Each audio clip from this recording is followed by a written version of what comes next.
Next guest lives in Tel Aviv with his family. He's been in and out of bomb shelters all night as Iran has unleashed new rounds of retaliatory missile attacks. Former IDF paratrooper Kyle Blank joins me now. He's also the executive director of Israel's Friends, which provides protective equipment and medical supplies in Israel.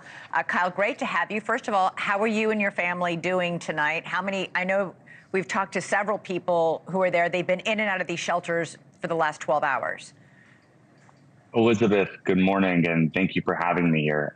Yeah, just an hour ago, we were in the bomb shelter for what I think was the fourth or fifth time today, and maybe the seventh or eighth time in the last 24 hours. So the first siren went off about 3 a.m. yesterday as a warning of what was happening in the region. And I think for people to understand what that means for us as a young family, I have a 2-year-old son, so we get jolted out of bed. We walk over, we have a process. I scoop him up. My wife opens the front door. We walk off to the bomb shelter. That's for everyone on our floor. And then we sit there quietly waiting, hoping to keep him asleep and feeling the tension in the room and the anxiety in the room of what's permeating across everyone and trying to keep calm. And we are resilient, and we've been through this, unfortunately, many, many times. And the fact is that everyone here supports the mission that's been happening over the last 24 hours, and the brave men and women of the IDF doesn't change the fact that we're going through on an individual level as people and as families. Yeah, I don't know how you do that with a 2-year-old, Kyle. I give a lot of credit to my wife. She created this great system we are together, but getting jolted out of bed day after day is something that, in a very strange way, we're used to. It is strange to be in a position where you know exactly what to do when your sleep and your REM4 is disrupted and full.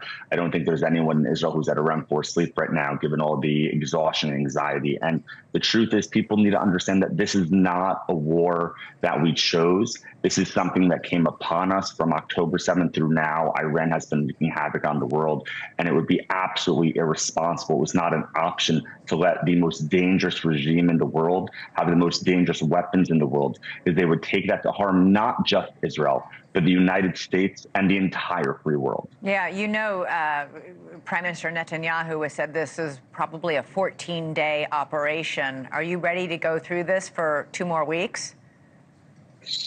I don't know if ready. I'll tell you, at the supermarket this morning, we bought 2 weeks worth of food, and the stroller was packed to the brim, and everyone was calmly assisting one another. We're resilient people. We're assistive of each other. We know what we're going through, and we're standing arm in arm. It doesn't change the fact that it's hard. As the CEO of Israel Friends, we've been here now on the ground for 2 years since the crisis started, working with civilians, working with first responders, working with our defenders to get them what they need. Because, like you said, there are long stretches of time that people need support, and that includes first aid kits, that includes critical protective equipment, and that includes mental health care, which our team provides nationwide 24/7. So you're a former IDF paratrooper. We know tens of thousands of Israeli reservists have been called up. Have you been called up?